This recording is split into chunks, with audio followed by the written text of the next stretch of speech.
Welcome to SoCal Sports Reports. Ooh, I can't hardly say it. 99th podcast. Gretzky. A great one. Wow.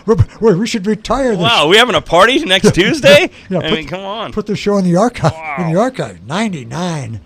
I'm your host, John Stellman, along with Vince Morales, John Adams, my producer-engineer, Justin Stellman, and we are ready to roll. The Lakers and the Dodgers. The Dodgers made the blockbuster overnight, and let's hope that the Lakers follow suit with a big blockbuster tomorrow. This thing had to be heavily favored. I mean, I don't understand really what Boston's doing other than dumping salary, but we'll talk about it. Let's talk about Mookie Betts and David Price, the impacts they're going to have on the Dodgers. We know that Betts is probably the second best player in baseball. Price has been on the downhill over the last 3 years. Vinny, what are your thoughts on the immediate impact of those two players? Well, Mookie, it's already an improvement for the Dodgers lineup. Mookie Betts will be, once he steps into a Dodger uniform and is in the lineup, probably the best Los Angeles Dodgers leadoff hitter that they've ever had since maybe the year Lopes hit 30 home runs, and when the ball was a little juiced. There's no telling what he'll be able to do. His power numbers will go down a little bit, obviously, because he just loves to pound the green monster in left field. But he's got more gap. Center, left center, and right center field gaps to work with. So, his production could go up and the extra base hits come down in the home runs. But he's not as good as Trout. I mean, nobody is, but he is among the top of the second tier below Mike Trout. So it's going to be fantastic. And I think that the Price thing, because some of the contract was eaten by the Red Sox, is going to help. Price will not give you 30 starts, but if he can give you 16 to 20 quality starts, and give you some playoff experience and veteran playoff experience, I think that's a win-win. And the Dodgers didn't give up much, and so I'm grateful for that.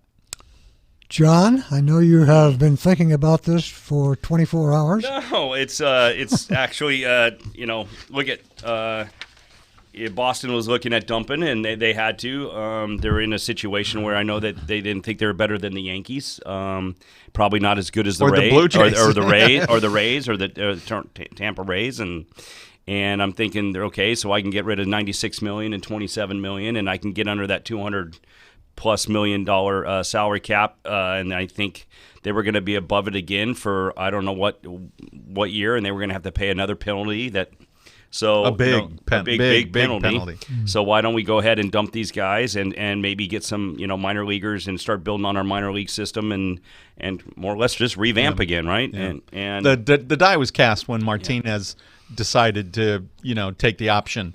And that was a big number for the Red Sox. And then they looked at it and said, look, we're going to be over the tax threshold. We're not going to be able to sign Mookie Betts.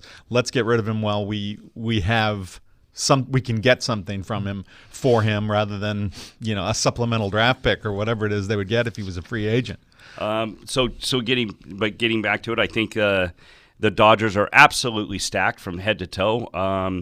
The little cloud that's still over their head is, can the pitchers hang in postseason? And, Kershaw being the number 2 and still struggling in the postseason.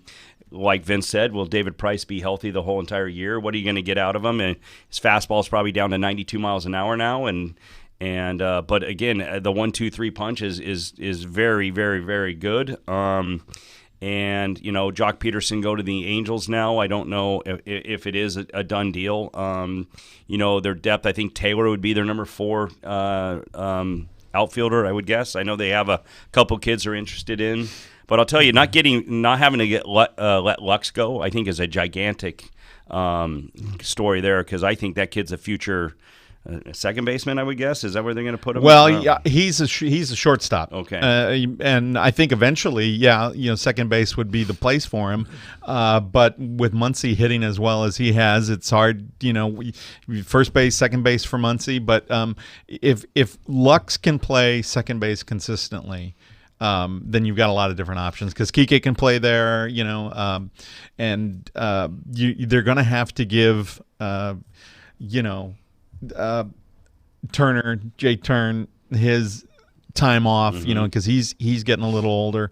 But the outfield, with Pollock and so am I assuming Betts is going to play center and then Pollock will go to left? Yep. Is that how that's going to go? That's how it should be, I think. But Pollock's defense was not great in left field. He's diminished quite a bit.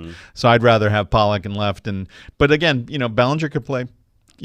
Could play center. I don't know how it's going to work out. All I know is it's Mookie Betts at the top of the lineup, and that's an improvement over Jock Peterson. So the way I look at it, right? You just look at Major League Baseball, and you're thinking, okay, here we go again. We're all going to sit there at the beginning of the season and say this is going to be a Yankees-Dodgers World Series, right? And Major League Baseball hopes so, right? You got the two big cities on both sides going at it. I hope it is. I think it would be great to bring back those late 70s and early 80s type of late 80s. I don't know what it was. So I think when Reggie Jackson days, 78, bringing back those kind of memories again. But I again, do you only have Betts? Is this a 1-year rental, right?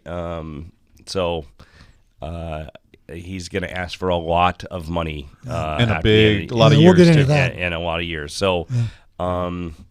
I think it looks just nothing but positive for the Dodgers. I thought it was huge.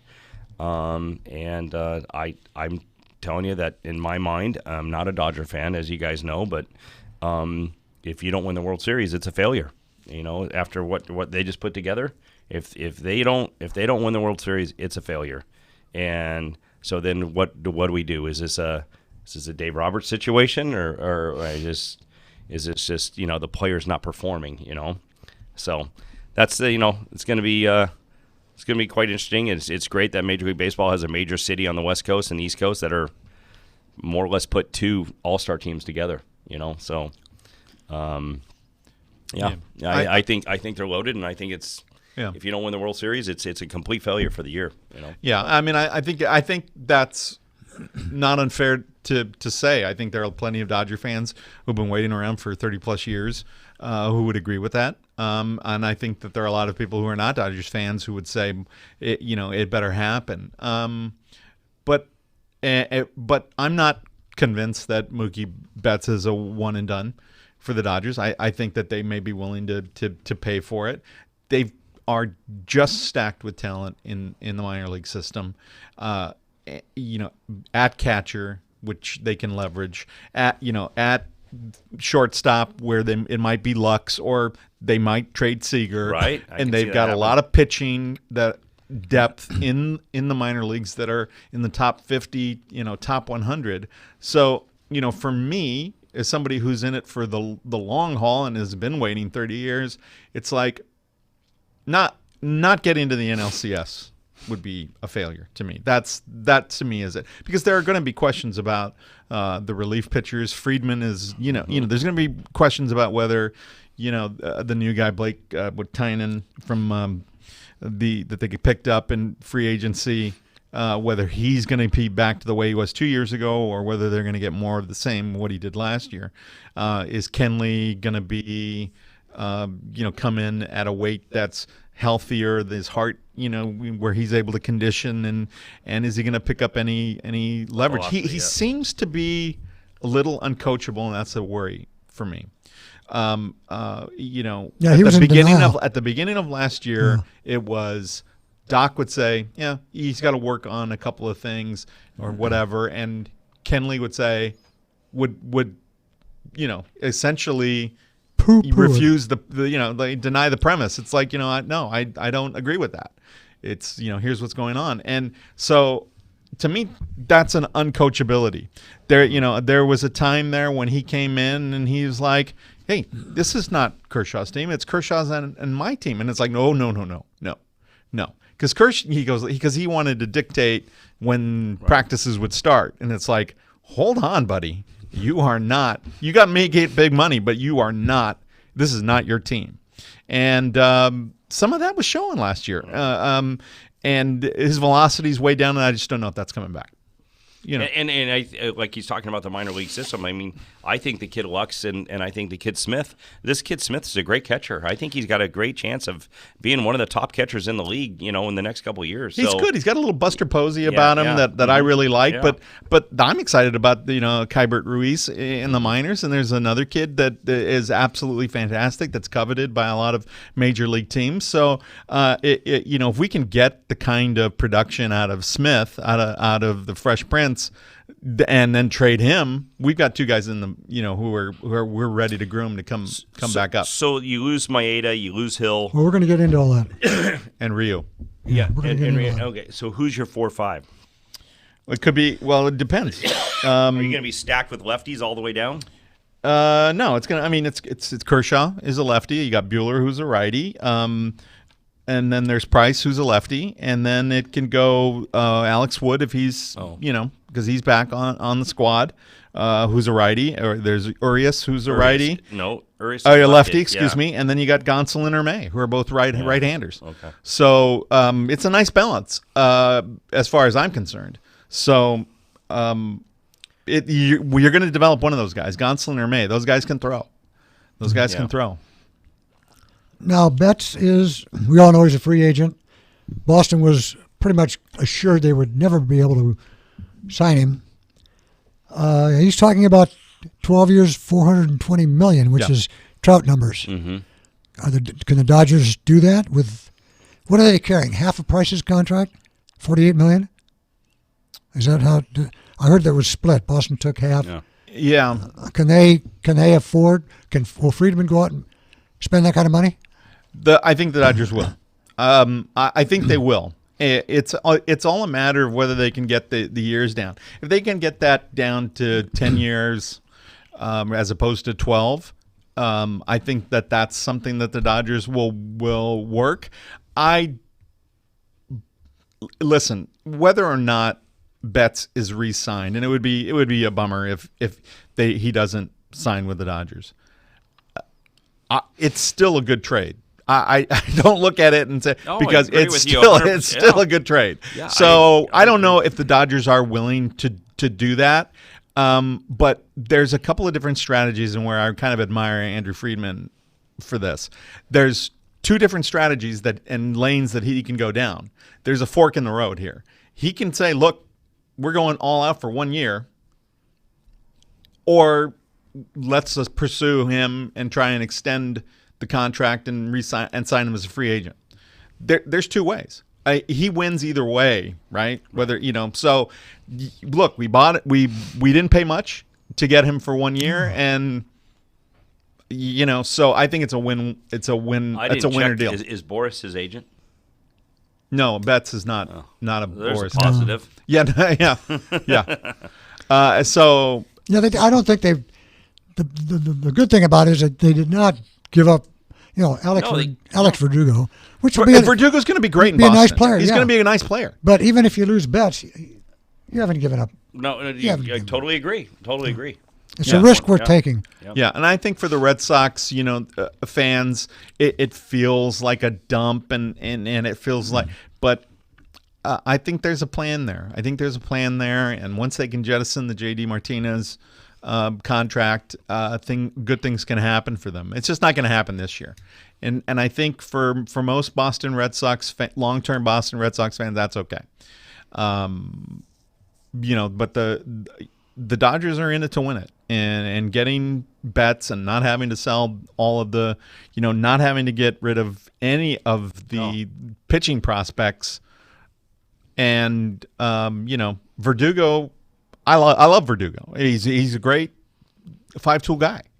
He can hit for average. He can hit for power. He's a pretty good fielder, though he did make some mistakes last year. He's going to improve. Got hurt late. I remember. Yeah, he got hurt. Late, He got hurt, and that torpedoed things for him. So, but teams saw enough of him to know that he can patrol left field for Boston and be damn good out there.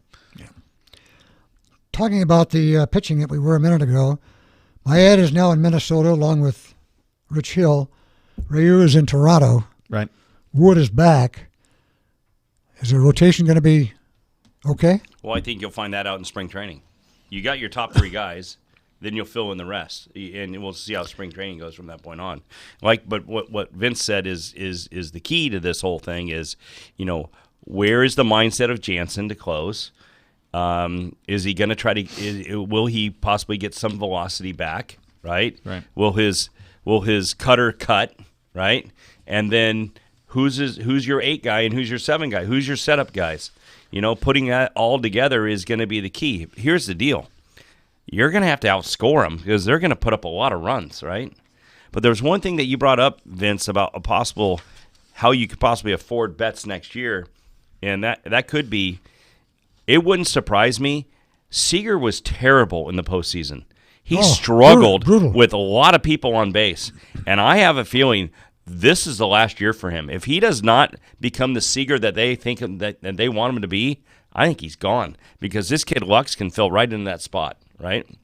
I don't know if you agree to that, but I just can see him going if he does not step up. I don't think there's any question that Seager is trade bait, and some of that is because of what he's just not your prototypical shortstop size, right? He's more like a third baseman, right? He's a big kid, and there's a lot of pounding on those knees. The fact that he's had to have the hip surgery, and those are some red flags, and it's the reason why the Dodgers keeping Lux is really critically important.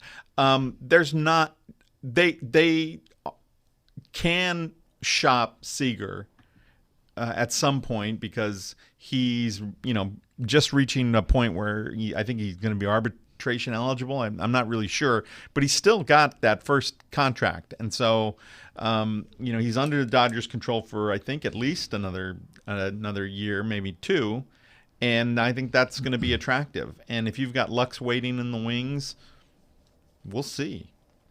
Yeah. So yeah, I'm not. But Seager is one way. It's not really. You're not going to lose a lot of salary doing that. But you can get more prospects, and the Dodgers will start moving guys up.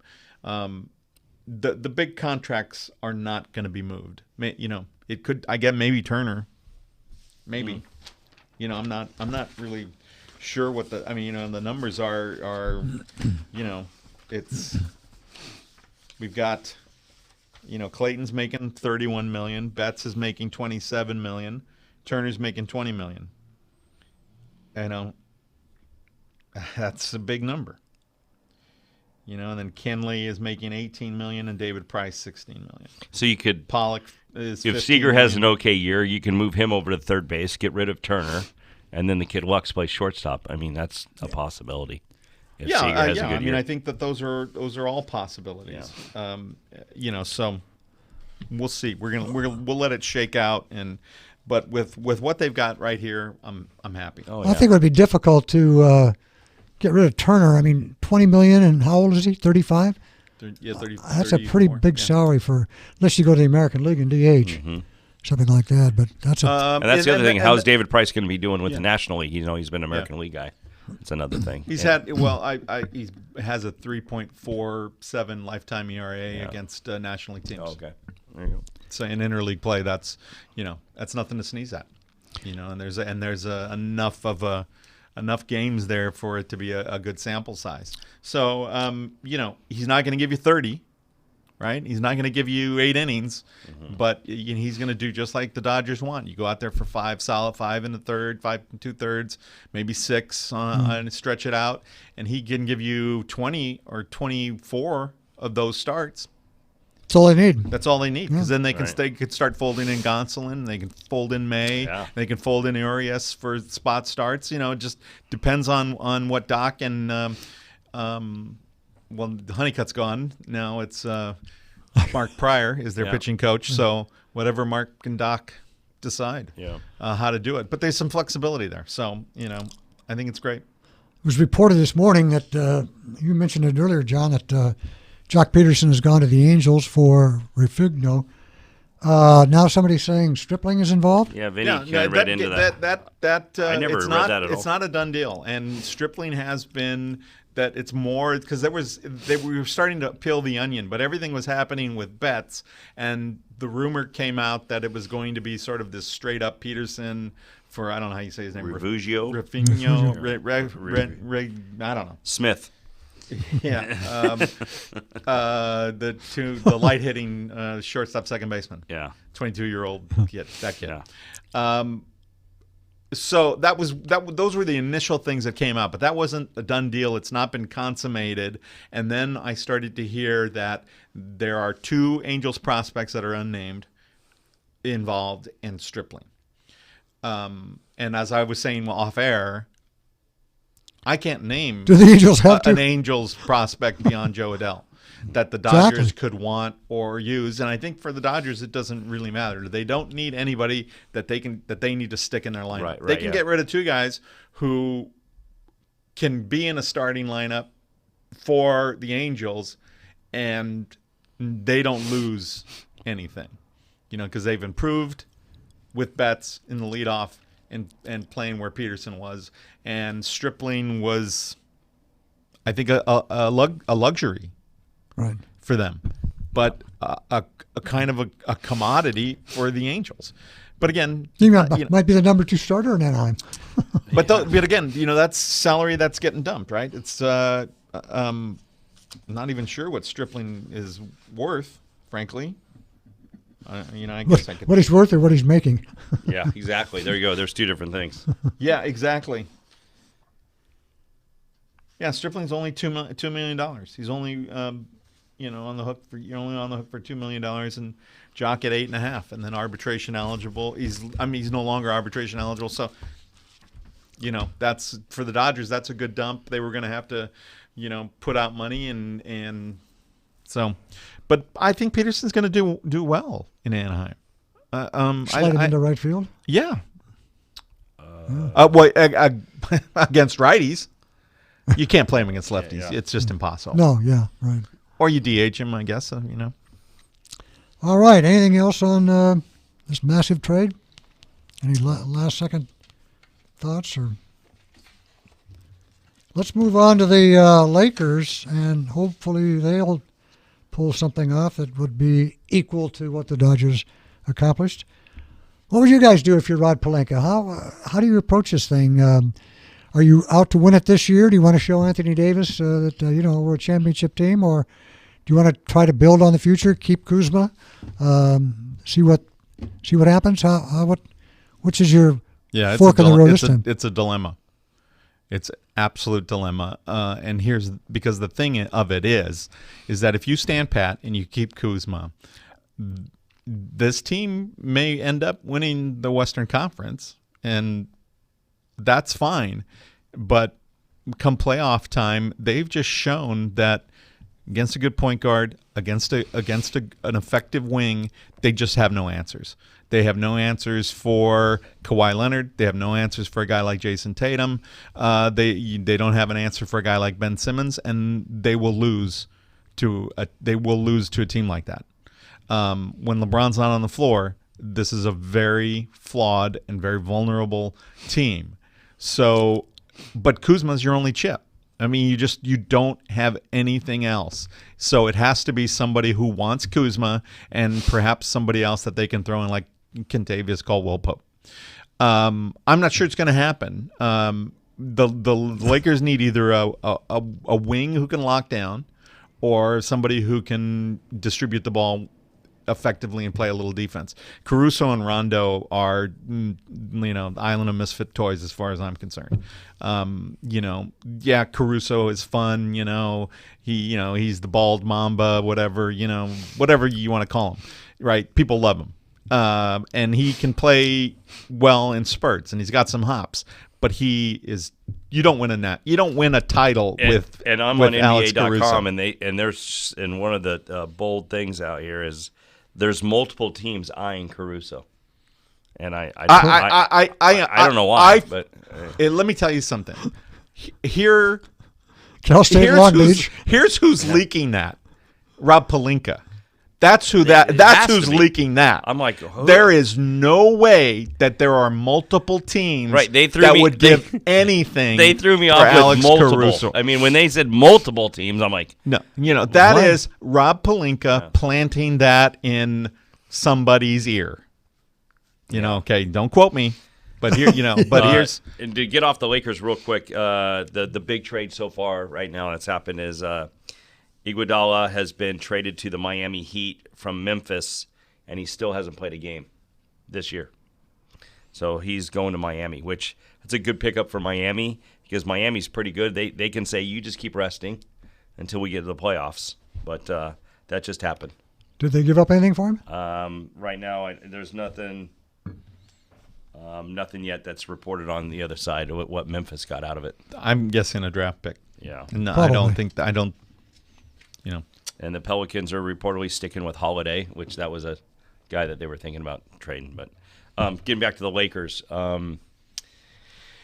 I think Kuzma has to stay. I mean, the whole Darren Collison thing, we talked about it earlier before the show started, but I think that would be a great pickup and not having to lose anybody, right? So that's a kind of a wait to see. He's waiting to see what happens in L.A. I think the Darren Collison pickup would be great. Then all of a sudden you can trade Caruso to one of the multiple teams, right, that are interested in him. But you could Rod's going to have to run around and try to find you some. could trade probably Cook there too. There's a couple other ones you could trade, but they need a shooter, right? I think they need a shooter, right, to help Green, right? And you know what? LeBron went off and scored 5 3-pointers in the fourth quarter. I mean, that's just not going to happen all the time, right? So he needs help, right? They all need help. It's a two-man machine right now, and they need to get more balance in that whole lineup. So there's stuff floating all over. Sacramento's very interested in Kuzma. Detroit's thrown out a couple players to possibly be somebody that they could go after. But how about the Knicks? The Knicks Morris. with Morris, yeah. So. I think they need to have offensive help, to help this team have a little bit more depth, so they can, they could, because like Vinny says, when LeBron goes off the floor, it's a mediocre team at best. Kuzma is supposed to be their number 3 offensive guy. He's very inconsistent. He hasn't found it yet, and some of that is because of the injuries, and he'll get sharper as the year goes on, and he's a very talented player. There's just a different chemistry out there right now, and it's pretty clear that by Kuzma not starting the season with the Lakers and having to come off the bench, that was something that, as a young guy, he might have sulked about. I'm not sure. Obviously Kuzma has to be dealt with somebody whose contract, in order to make the Marcus Morris thing from the Knicks work, which would be great, right? Because he doesn't play a lot of defense, but he will stretch at the 4 and shoot 44% from 3, and that's exactly what the Lakers could use to solidify their three-point shooting and kind of figure out the team defense later. Something may still happen, we just don't know. But to make it work, it's got to be KCP or Danny Green or a contract like that. I think that changes. I think if Danny Green goes, that changes the chemistry a little bit. I wouldn't worry about it if it was Kuzma and KCP. I think it'd be a good trade. But then the numbers don't quite work. If you got to match salaries, you got to match it up. I think you mentioned earlier, John, that Collison's just looking at L.A. Yeah, that's all he's looking at. So he's just going to go to the Clippers, or he's going to go to the Lakers. But like Vinny said, they're kind of waiting. He's waiting to see what happens and say, "Oh, I got a better chance of winning the championship with these guys," and then he'll just choose. I I don't think he's looking for like, oh, they offered me more money, I'm going to go there. No. I mean, he's retired, for crying out loud. He's been sitting there just playing pickup ball probably. So yeah, I think he's just it's a wait and see to see what happens in the next 24 hours. When's that deadline? 3:00 noon tomorrow, Pacific Yep. Coast time. Yeah. Yep. Well, we'll wait and see. It looks like everybody the Lakers are interested in, the Clippers want, and the Clippers have more cap space and more bits and pieces to move around. The Lakers it's a little tighter.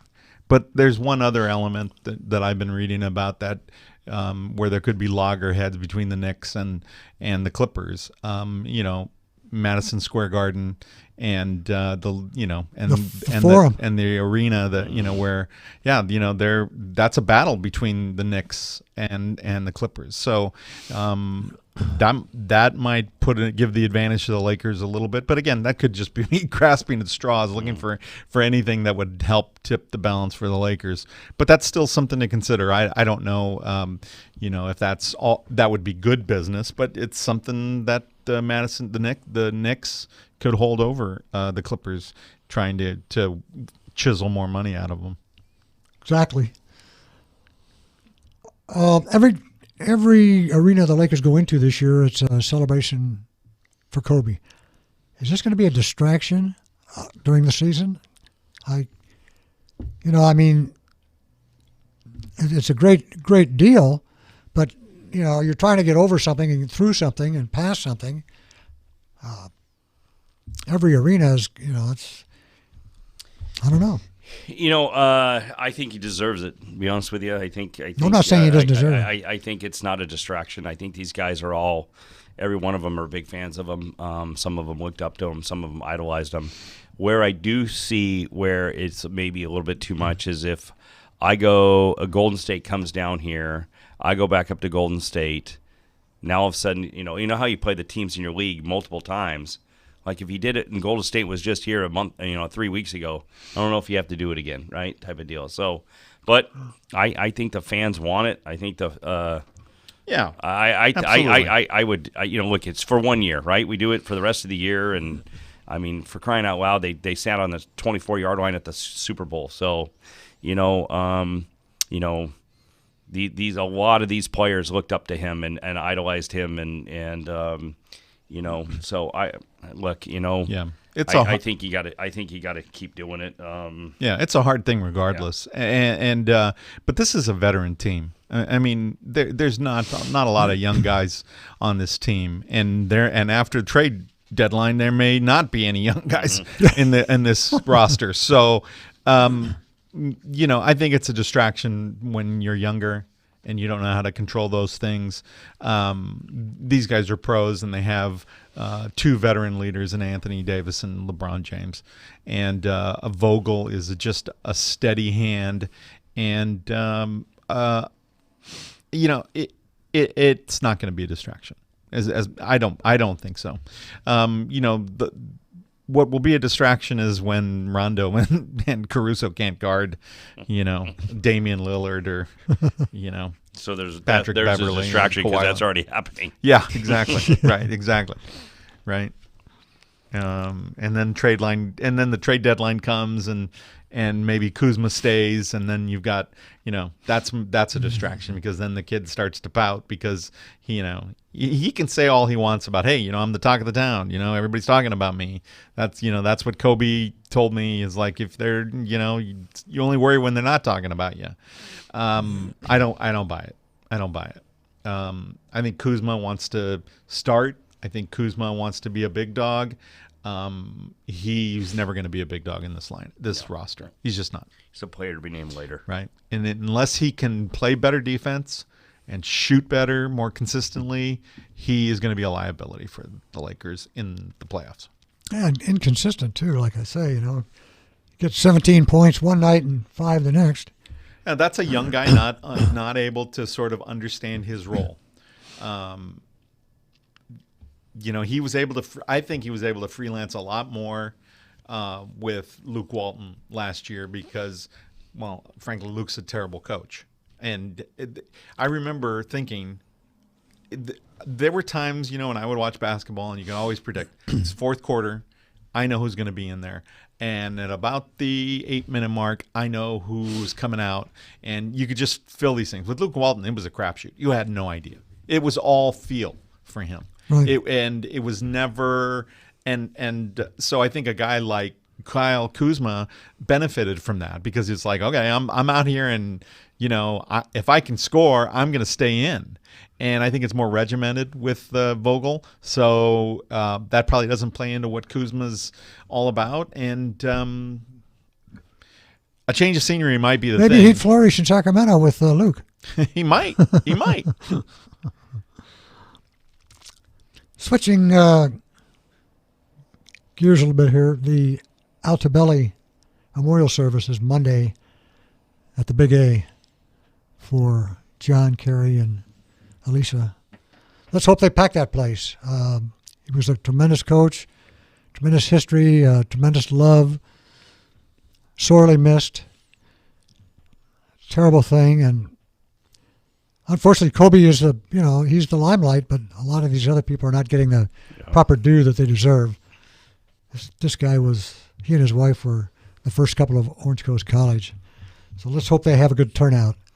Yeah, I was happy to see that that's at a bigger venue to try to get more people there, and I know it's like you said, it's about Kobe, but these people need to get some attention also. So it's just an overall sad situation, and no matter how you look at it, and hopefully all of Orange County comes out to pay their respect. Locally, I think the other victims of the helicopter crash are getting coverage and getting recognized and memorialized.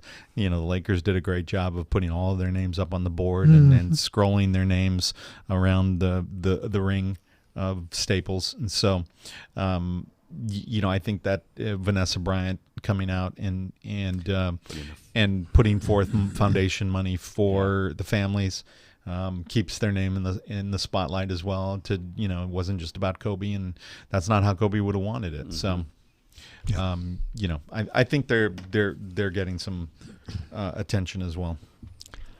Well, next week spring training opens up, pitchers and catchers.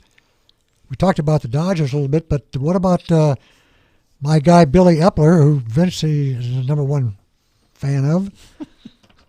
I rate him so far with a C- during this winter. He got Rendon, but where's all the talk about the pitcher? Where's this? I thought you were very nice with a C-. I ain't gonna lie to you. I mean, that was like the parents must have called in and said, "Hey, can you throw me a bone for my kid?" I think we're in for another. It's going to be an interesting year. Like, look at I think we're solid. I mean, if the Chalk Peterson thing can go through, right? It's a really, I like that outfield. It's a really strong offense, right? It's a good lineup. You're going to see guys that were hitting 3 and 4, hitting probably 6 and 7 in our lineups. That maybe in their younger years at 3 and 4. So it's going to be stacked, but you need to get people out. And that would help. When you got Haney as your ace and Canning as your second guy right now, because Ohtani, if I'm right, is just going to be the Sunday starter. Sunday starter, right? Yeah. There's 2 more starters because what you've listed as the other guys that are battling for the 3 and 4 and 5 spot are Julio Teheran. Well, yeah. So you got a couple guys that they picked up, Teheran being one of them, and Bundy being the other. I mean, they threw 98. I think it was 98 innings. The last 3 years. Like they eat up a lot of innings, right? So we're hoping that one of those guys, and then you have the Suarez's and the other guys, that possibly can fill that spot. But again, if you look at it from start to finish, the Dodgers have actually 3 aces. Well, I'm sorry, they used to be aces, right? Right. So you have 1 ace, and now you're 2. The 2 guy used to be the ace. The 3 guy used to be an ace, right? We don't have any aces. We don't have a guy that used to be an ace, right? We have all the guys that are a 3 guy at best, right? We have a 3 guy and a bunch of 4 and 5 guys. So again, Yeah. we don't have an outstanding closer, right? We don't have so. And by the way, I looked at this statistic that just kind of blew me away, because remember the Angels got into this whole deal. It was the what they called the opener. Remember we had the opener, Yeah, right. You tried that for a while. Yeah. We had the opener. We did it in 27 games, Vince. Right? Really? We That's did a it lot. in 27 games. Right? That's more than I and thought. it led to a primary pitcher, right? And the combined ERA in those 27 games was 6. Ooh, you're kidding. 6. And the Angels pitching staff ended in Major League Baseball in the great number of 29. So what do? You go out and spend millions on a third baseman. Well, I'm glad they didn't go out and get the kid from Houston, Cole. Garrett Cole. That was way too much money. Oh, right? exactly. Way too much money, Yeah. right? Congratulations to him. That's the only place that probably could have done it. The Dodgers probably could have did it, but congratulations to him. So there's nobody really. I mean, that's out there, I guess. Vinny, that is a strong kind of ace that we could have paid that under Cole money, right? And so I don't know what they're going to do, and I don't know if the Stripling situation is going to come to fruition. But what is that? It's another 4 guy, right? It's not like. I like I know Ross that Stripling, for what he was, but no, he's not your ace. Right, exactly. So where is the ace? Is that coming down in the next 2 or 3 years? Because I'll tell you right now, and by the way, it's not that Oakland is a good ball club. Houston, maybe they're going to change because they don't know what pitch is coming. I don't know, but they lost Cole. But they're still a good squad, right? Yeah, so it's not like we're in Texas. Is probably getting better too. It's not like we're in an easy league, So it's the ERAs are going to be up there again because you're going to have to win games 11-10 and 9-8, and so it'll be exciting. It's the only way it's going to be. Yeah, exactly. So I think it's going to be another struggle, and I just don't know. Where's our Walker Buehler? You know what I mean? Where's that kid that's in the minors that comes up and, it's just like Vinny said. It's like, and we said this all last year. We have to revamp the scouting situation. How are they able to bring these kids up as top prospects? And he just even said to us tonight, they're loaded with pitching in the minors. They are. Why aren't we loaded with pitching in the Exactly. minors? Right? What's going wrong, right? Where are we going wrong? And that's something that needs to be dissected by Artie Moreno, because obviously Epler's not doing it, right? And really kind of put their foot down and say, look we have offense for quite a while. Let's go find pitchers and let's go scout really good pitchers. And maybe the kid Canny's going to be, he ended the season a little hurt, and maybe his second year around he's going to get better and better. But that would be my number one goal is I need to go find great pitchers and bring them up through the system, or find great scouts that find pitchers that are in organizations that want to get rid of them, and we can go get those guys in trades. But I blame this all on the scouting. It's not. Why did the Angels not go after Ryu? Go after who?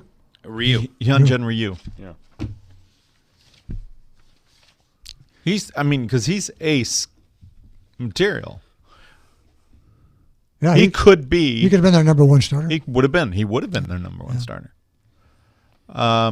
So I think there was plenty to do with free agency, and I don't get it. But there's got to be something there in health wise with him. I don't know. He's been known to get hurt too, right? Yeah. He had Tommy John shoulder surgery rather.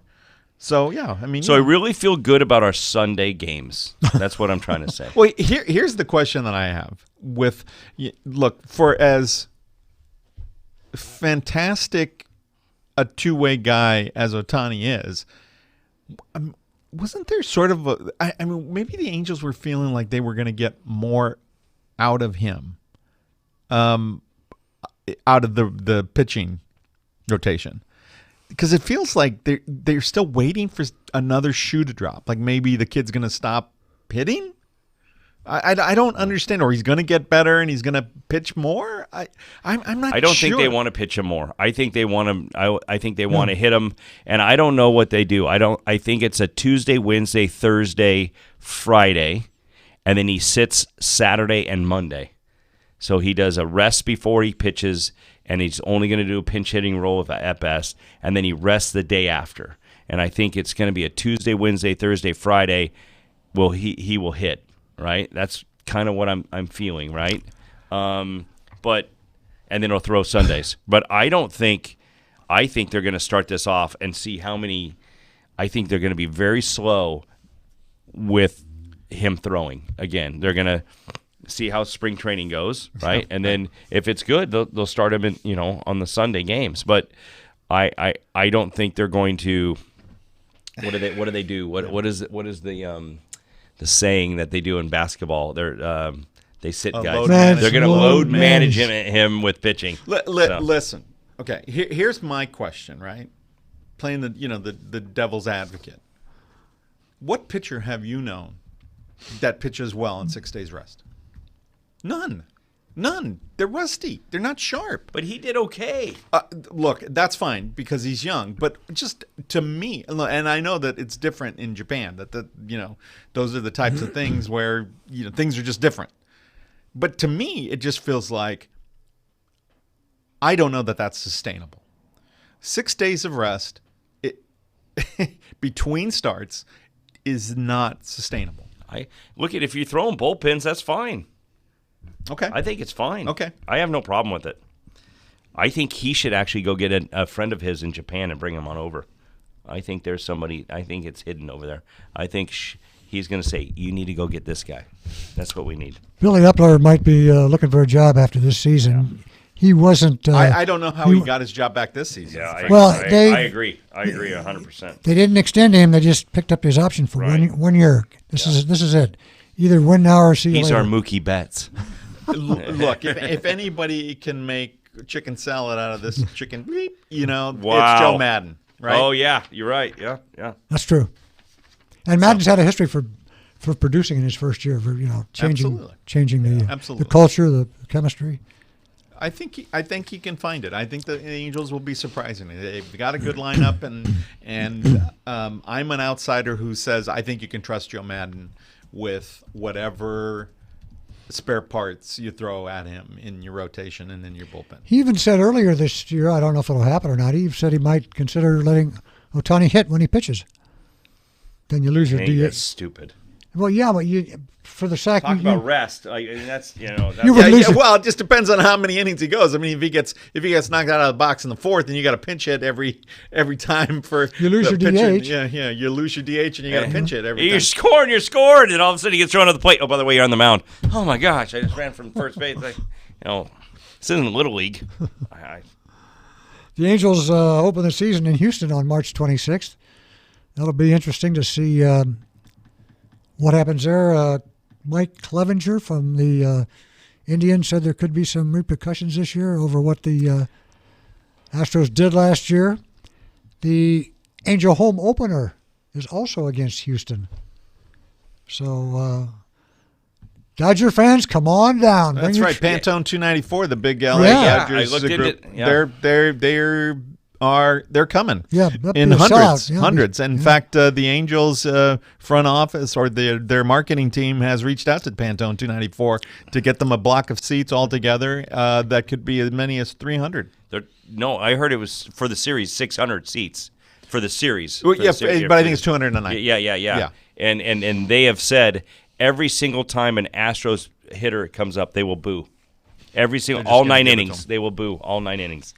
And I'm like, well, this sounds like high school. This should be fun. But I agree. I think there's going to be ramifications for this whole deal. I don't know if that's thrown at guys' backs. I tell you, who's got the toughest job is Dusty Baker. I think Dusty Baker's got his hands full. I think a lot of the media is going to have to look at him, and he's going to have to say, I wasn't here. I'm here to coach this team. make them better. I don't know anything about it. I was not a part of this, so don't ask me any questions about what he's going to have to do is protect his players, right? And he's going to do that, and he's going to do Yeah. that. But he's an old school guy, Right. And if I'm a reporter, my follow-up question is, if this had happened during your day, what would you have done? Right. How would you? If they didn't apologize and nobody on that team who was a player was punished? What would you do, Dusty? And if he wants to say nothing, then it's like you're a coward. Right. You're a coward. Because I know what you would have done, Dusty. Yeah. I know what you would have done. You would have had your pitcher throw at that guy, and you would have been one of the first guys in the pile. That's right. Backing him up. And look, it's not everybody's going to do it, and to me, it's just.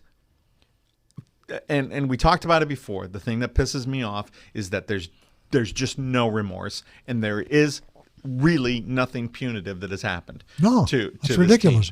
team. Why not keep doing it? And again, there's no disincentive for players to not do this. Exactly. And there's nothing in the bylaws now that has changed. And again, it's a cowardly commissioner who doesn't want to upset the apple cart in advance of a collective bargaining agreement. CBA. And that's exactly what it is. And so to me, the commissioner is going to come out and he's going to protect the Astros. He's going to put out an edict, and it's like, there is no warnings. You hit somebody, you're gone. And who's going to do that? Well, there's going to be some that are going to put a starter out there or an opener, and they're going to put it in somebody's ear. And here's the thing. It's like that I don't want that. Right? It shouldn't be vigilante justice. When you have a commissioner who has the best interest of all of the teams in the league, it's his responsibility. Allegedly. It's his responsibility to punish. He is the arm of the law. You don't want guys spinning guys' caps and taking retribution that way. That's not how it should have been. So let me ask you a question. Now that this is out on the table, do you think Major League Baseball should have said, okay, here's the deal. This possibly could be happening, and, this is wrong with what these Astros have done. You as players knew what was going on, that all of these guys that were on these rosters should sit for 60 days, for the first 60 days of the season, and that's their punishment, right? And then bringing them back because they knew they were cheating. They were cheating. So do you think that it's right to sit these guys for 60 days and that these players are like, well, good, the Astros are in a bad spot. They put themselves in a bad spot because they cheated, and here's your 60 days, and every single one of you started. So they're having to play with all minor league kids, right? Is that a possibility? Now, that being said, do you think that these guys, as players, fall under now the Barry Bonds and Roger Clemens when it comes to Hall of Fame status? Are they going to be known as cheaters when it comes to being in the Hall of Fame? Because here we got Pete Rose again, still trying to get in. And I think it's BS. I think he should be in the Hall of Fame for what he did on the baseball field, not as a coach. But that's a whole other story. I'd love to get your guys' point of view of, would it be sitting these kids out for 60 days, or do these kids now fall under the whole Roger Clemens, Barry Bonds, You'd have to stagger it. You'd have to put 10 guys for the first 60, 10 guys the second 60. You couldn't have all of them miss the first 60 games. Yeah, why not? They all cheated. This is all just unicorns and rainbows because the commissioner couldn't figure this out on his own and gave everybody immunity. So all of the players have immunity, and none of them can get punished. And that was him just kowtowing to the players' union in advance of the collective bargaining agreement. So nobody can get punished because they said, okay, we need to get to the bottom of this.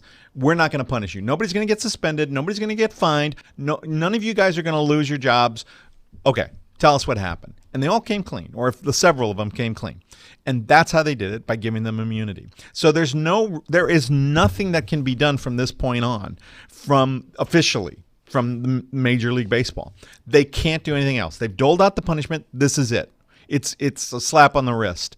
And none of the players are And then, for an agent to come out and say, yeah, they don't need to apologize. It's like, I want to slug that guy in the mouth. Just want to You're slug right, him in the because mouth. the players, they're so, that's one of the strongest organizations there is. So you're probably right. They would have to go something like that, right?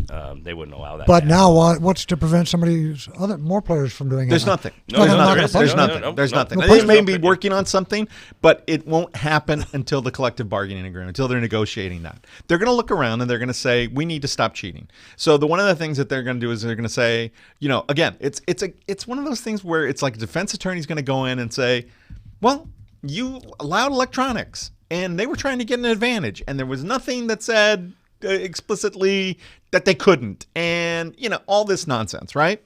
So it's the whole defense attorney where it's like, my guy's not at fault, you're at fault for allowing these things to happen. So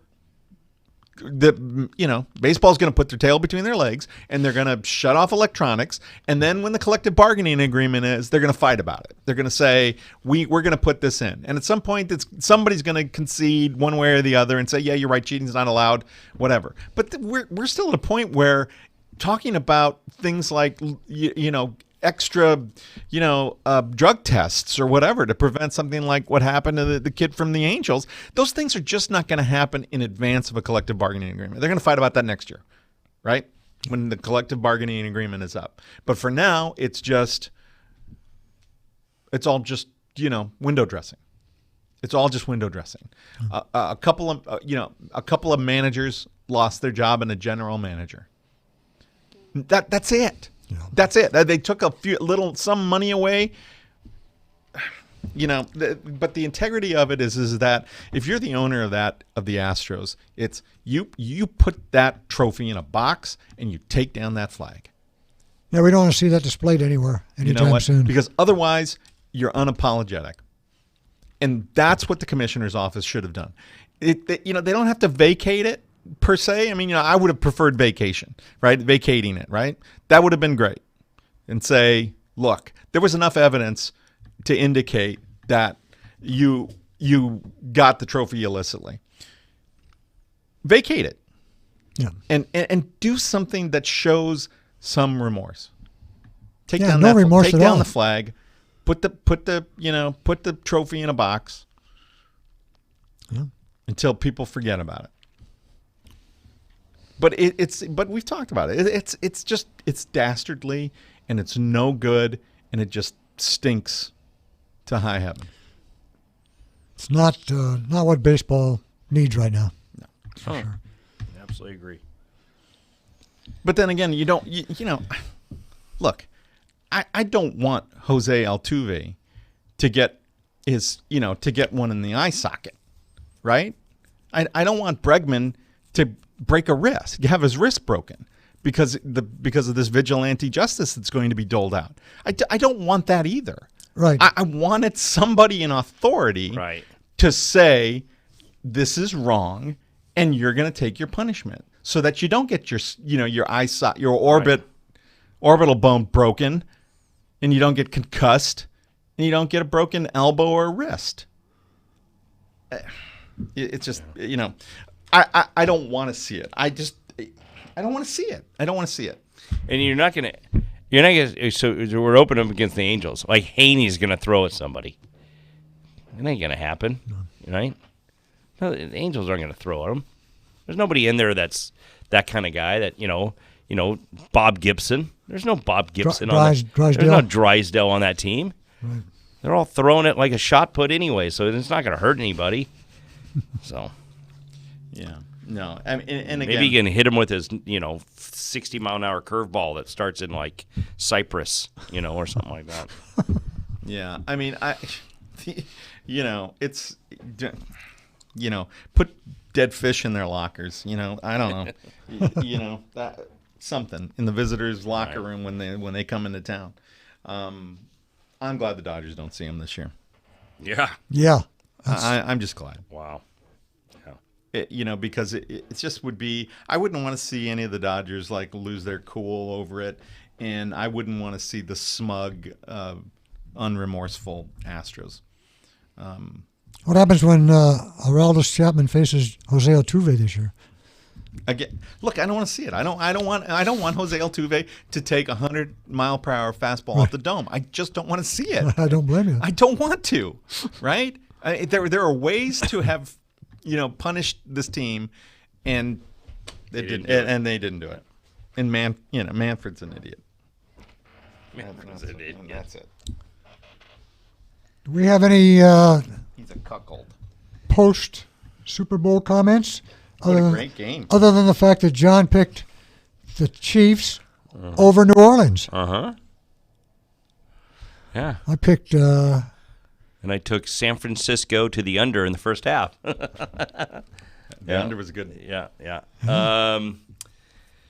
Good game. I don't know, Entertaining. kind of what I got out of it. It started in the end of the first half, right, where there's a minute 20 something left, and they're not Just calling stupid, timeout. terrible So, clock, man. so Terrible. right Too then and there, conservative. they're telling Shanahan's telling me that, hey, I don't trust this kid at all in a 2-minute drill, right? So then all of a sudden, for 3 quarters, they're running the ball successfully, and then. So what I got out of it was San Francisco is the old Stanford Cardinal. They want to run and eat clock and run. And then what happens? It opens up the passing game, and because everybody's thinking about the run, right? Yeah. But that is a team that you cannot allow to have momentum. And they let the Chiefs get momentum, 21 and unanswered it was points. done after that. Yep. And then that defense was on that field in the fourth quarter like every 5 minutes. So I think San Francisco lost the game more than I think actually Kansas City won the game. But they went against what they were doing, and they were running the ball successfully. And instead of running it twice and throwing it on the third down, they were running it once and throwing the next 2 downs. And Shanahan said, he was like, "Hey, what do you think? How do you think your quarterback did?" He was all right. Well, guess what? Your playing call was just all right too. Exactly. So I don't know. I think there was some behind the scenes there after that was all over with. Going, the hell were you thinking? Yeah, Right? I think you're absolutely right that the tide turned a little bit for the entire Niners team when they stopped the Chiefs. They're going to get the ball back. There's a minute 30 left. They had 3 timeouts. And they got all 3 timeouts. Yeah. And they only called 1. They went into halftime with 2 timeouts. Yeah. And a 10-point lead? Or a No, it 7-point lead? No. What was it? What No, was it was it? tied. Tied. Oh, it was 10-10. tied. 10-10. 10-10. Right. Okay. I didn't get it, and then you see that there's Lynch. They show that the He's up in the Yeah. box He's going, up in the Yeah, box. yeah, I saw that. time Why- out, and then he's kind of going, Like what is what are you going on? doing? I guess. So okay, And that's a defensive back, right? Or so safety, so right? you don't call the timeout there. Okay, you're saving all 3 timeouts for what you're happening, and then they run the ball 3 yards, and still don't call a timeout. And I thought they had called the timeout. Kansas City called the timeout after the right. Yeah. So after that, Kansas City calls a timeout, right? So then they run it again.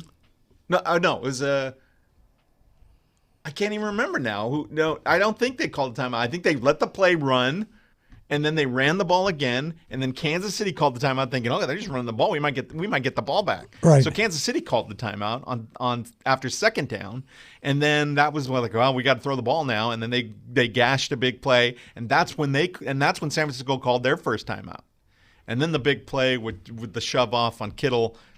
Boy, that was ticky tack. I wasn't rooting for the Niners. Trust me, I wasn't rooting for the Niners. Right. But That was a ticky-tack play. Ticky tack. And for The other and thing for that the was wild officials was saying, it's just terrible. no holding calls.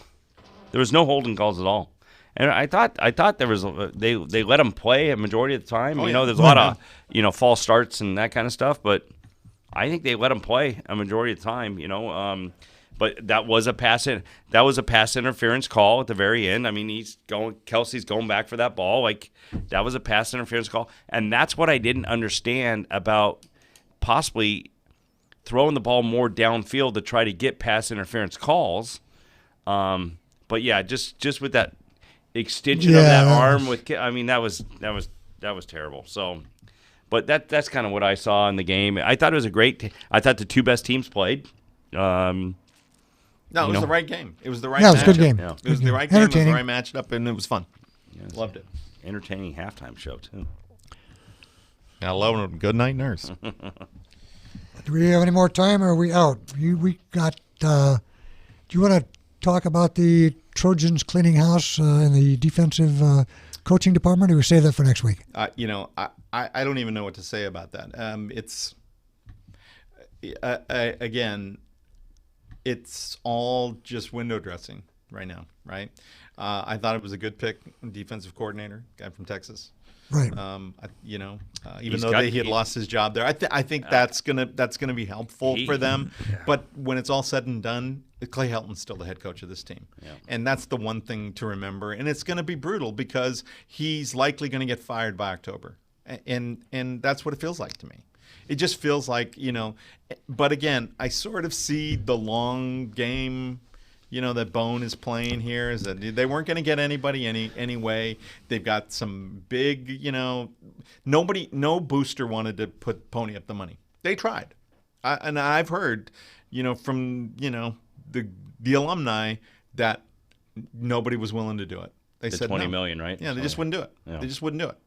Because that's what it would have taken, to get anybody. But nobody wanted to come. Nobody was. They said, "Look, if you tell me that Urban Meyer's coming, that you've got him, we'll put the money up. But if you just want to get rid of Clay Helton and roll the dice on the next coach, we're not doing it. We're not giving you the money." That makes sense. I mean, their big signees were all, they really kind of focused on the lines, right? Offensive line and offensive tackles, and so, their 4-star prospect is offensive lineman. Then the 3 stars are O lineman, O tackle, O lineman. They brought in a wide receiver and a kicker that were 3-star kids. And then the rest of the stuff is just O-line, defensive tackle, O-line. So it's just, it's just really kind of... It's a bad situation. And, they've got a lot of skilled players returning. Mm-hmm. But, again, it's one of those things where it's like Clay Helton is still the coach. Yeah. It's not going to get any better until Clay Helton. Do you think this defensive coach took this job from Texas, knowing that if he does, because what does Clay have? 2 years? How many does he have on his contract? Too many. A lot. Really does have a lot. That if he really turned this whole team around defensively, that he would be the replacement? No. Well, I mean, maybe. Yeah. I mean, that could have been dangled out, but that's not going to satisfy the boosters, right? At all. I mean, that's just not, because if Clay Helton goes, everybody goes with him, right? Pretty much. I think so. Because the next guy that they get is going to bring in his guys. He'll clean house, yeah. Right, exactly. But they must have loved to watch Orgeron win the national championship. Wasn't that wonderful? Yeah, thank goodness they didn't make him the permanent coach. Yeah. Again, hindsight's 20/20, and I can tell you that there were a lot of USC honks who were saying, I'm not going to take a guy who had a losing record at Ole Miss and make him my head coach. But then again, what they followed him up with, I can't remember, was it Kiffin or Sarkisian? One of those guys was stupid. It was stupid. Nobody wanted the job. Chris Peterson didn't want the job, Nobody wanted the job. Yeah. Chip Kelly didn't want the job. Nobody wanted the job. But look, in hindsight, at the time, was it the right thing to not make Orgeron the head coach? Probably. There was no evidence other than his interim games that he could coach. And he didn't beat UCLA and he didn't beat Notre Dame. Won a bowl game. He was 6-2, mm-hmm. But he didn't beat UCLA. Didn't beat Notre Dame. And he had a terrible record with Ole Miss. And you know what happened when he didn't want to re-sign as a defensive coach, a line coach with the Trojans? Nothing. Nobody signed him. Mm-hmm. He spent a whole year and he did not get a head coaching job after that. He had to go be a coordinator, which is exactly what he was slated to be at that time. All of this doesn't happen if he becomes the head coach of USC. There's just you just can't say causality is, that if we had kept Orgeron, we would have been in a national title game. You just can't say that. You can't say that, but I'll tell you, he was really good in the living room. He was Absolutely. a great recruiter. Absolutely. Yeah. Great recruiter. He was fantastic, and I would not have been disappointed with him being the coach and trying it out, but I don't think it would have been successful. I just don't. But I'm glad for him. I'm happy for him. Yeah. Go Tigers. There you go. All right. That'll do go it for Tigers. today. We are out. Good night.